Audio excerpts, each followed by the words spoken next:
Hey guys, how's it going? It's the Anime Over Analyst here, and today's video is a One Piece review. This is going to be a review of chapter 1017 called Orders.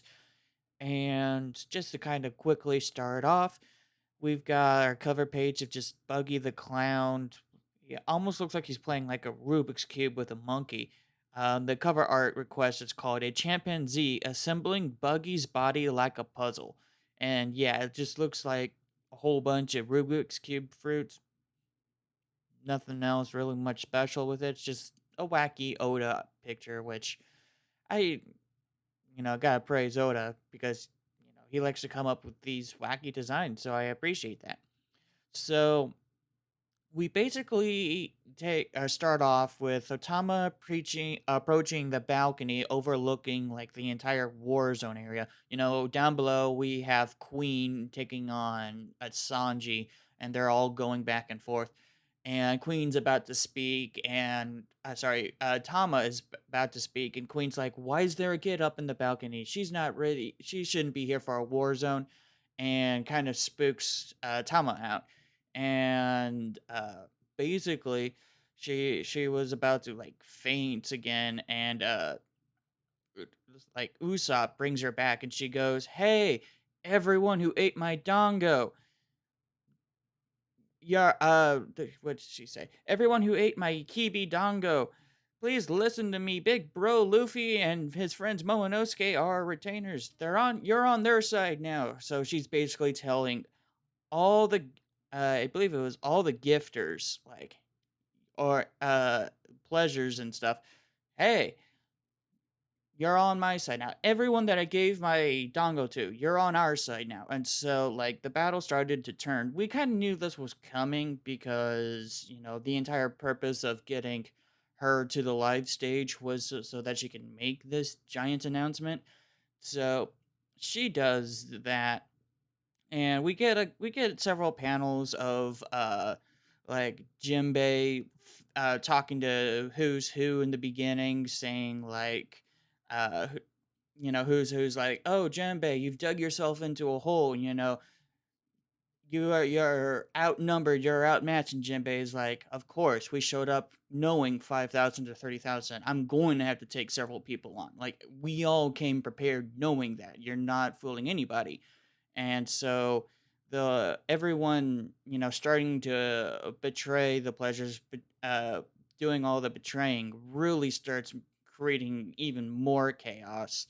And as she's saying this, we do get a quick panel of the Heart Pirates reviving Luffy on the submarine. So we know that Luffy isn't dead. He's most likely not dead because Oda wouldn't kill Luffy. But still really nice, really interesting. We know that Momonosuke is still alive, but he's in complete disrepair. He is upset because uh he just saw Kinemon pretty much sacrifice himself, because he kind of got impaled a little bit impaled. So basically everybody is starting to turn on them, and Queen's like, whatever, you know um let's see. Now I'm just kind of I've got everything in front of me. I'm kind of rushing through this a little bit because I feel like not a lot has happened in this chapter. It's just me the main focus is that uh like the gifters and the pleasurers started, switching sides. Not all of them, obviously, just whoever ate the dongos. So they're all switching sides. You got, Jack against the dog samurai guy that I can never remember. I know the cat's name, and the cat's name's Nekomamushi. I can't remember the dog name to save my life. But y'all know me. I don't do names very well.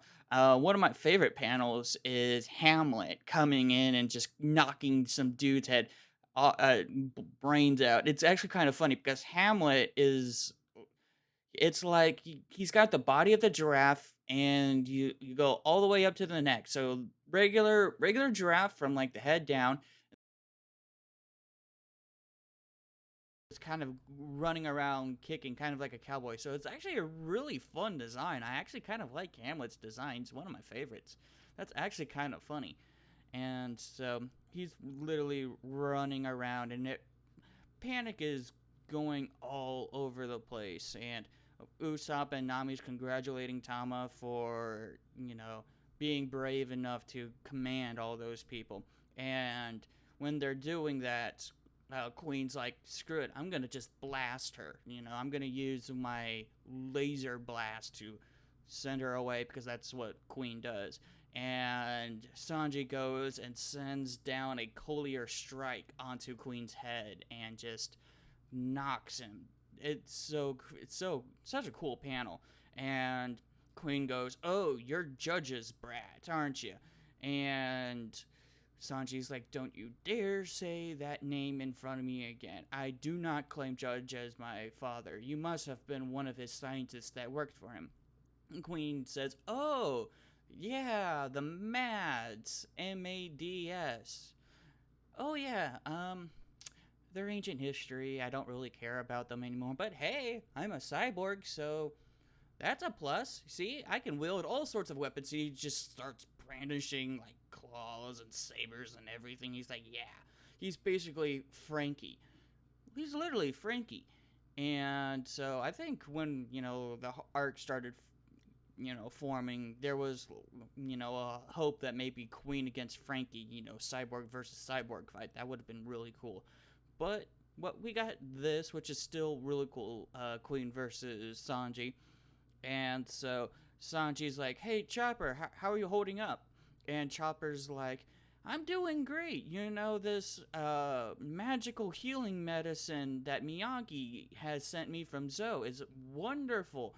And we get a close-up, and we got Chopper as, I kid you not, baby Gramps.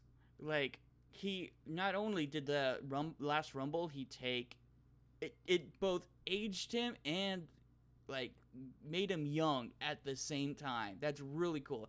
By the looks of it, it's like, "Oh, my back, it hurts," and he's all hunched over, but he's got a baby face, so he's still got that adorable face, and he's small. He shrank a lot, so it's really quite hilarious. And as he's applying it to Zoro. He's like, "Hey, Zoro, if you take this, once the effects wear off, you're gonna heal and all, and it's gonna get rid of your pain. But once the effects wear off, you're gonna feel twice as much pain." And Zoro's like, "I don't care, if I can't fight, what's the point?" And I'm like, "Zoro, you're a freaking mad lad. Like, come on, man, you're freaking awesome." And so obviously Zoro ain't out of the fight. He is nowhere near out of the fight. Then we cut over to Who's Who versus Jinbei, like part 2 of the chapter. And there's an interesting panels where Who's Who grabs his sword, and he's like, "I don't know what's going on, but I'm not going easy on you." And he unsheaths his sword, and instead of a sword, it's like a dagger. I'm sitting there, it's like he has this giant scabbard for a dagger. Kind of sitting there, it's like very, very interesting. And I don't know, looking at it, it's almost like maybe he pulled it out of the hilt of his sword.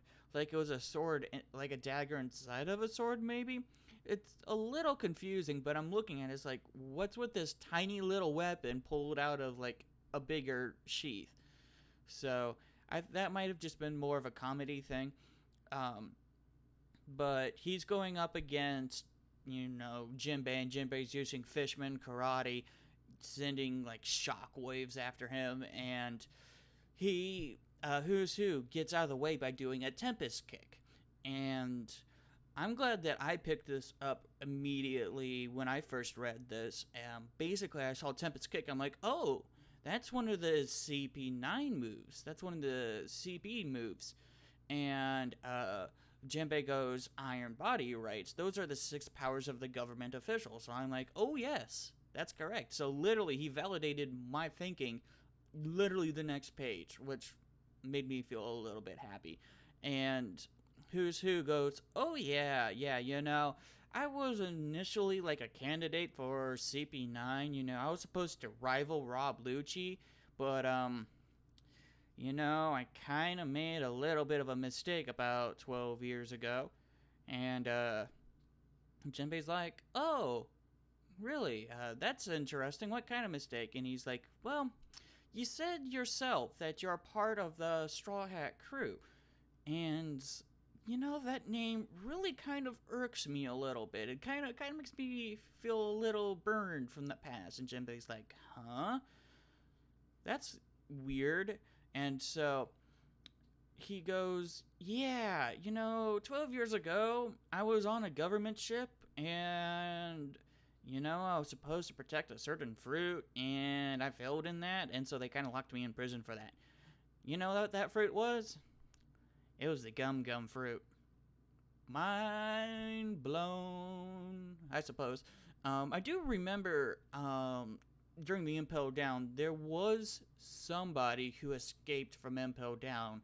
There was like one person who managed to do that. Or was that Ivankov? That might have been Ivankov. And technically, Ivankov didn't escape, as in more just made a sixth layer. That might have been it. No, I swear there was one person who managed to actually escape. So that might have been Who's Who. How he escaped Impel Down, who knows? But yeah. So Who's Who has serious beef with Luffy because, well, Luffy kind of ate the fruit that he was supposed to protect, and so that's really cool. That's what I wouldn't say that wasn't much of a mystery. Like, we all knew that Shanks got the fruit. They didn't really mention how he got the fruit, and it wasn't one of those things I really cared to know about. But having now read this and knowing about it, that's cool. That's just more world building. Can't speak for some reason. So, yeah, it's a pretty dope chapter for the most part. Some of it was, it felt a little bit of filler, just kind of reading a whole bunch of battles and people going like, it's your stereotypical shonen stuff where you have just random extra spouting numbers and, oh no this, oh no that, and then you kind of have like a 180 halfway through. And so I was kind of like, okay, it was cool. We got to see Frankie for like a panel as he's fighting Triceratops dude.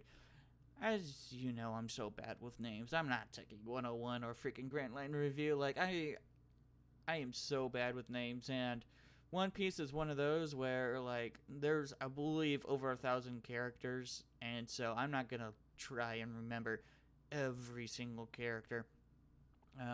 I get most of, like, the most important ones, to be honest. Like, if it's a very important character, I'll mainly remember it. It's just like some of these side characters that all their names start blurring together. So, like Dog Dude for some reason. Well, no, for that one, I just can't really remember. Like, I've tried memorizing that name several times. Nekomamushi, I get because his name starts with Neko, and Neko is one of the most common tropes I've heard ever. Like, I hear cats more than dogs when it comes to like anime stuff. Not saying there isn't dog stuff out there. It's just I hear about cats so much more. And so yeah, that's about it for this review. It's short, sweet, to the point. You can tell me down below what you think of this chapter. Find anything interesting that I didn't point out? Like I said, I didn't talk much about the first half because I didn't really care much about the first half. But the second half was really cool. So, yeah, that's going to be it. I'm the Anime Over Analyst, and I'll see you guys in the next video. Peace.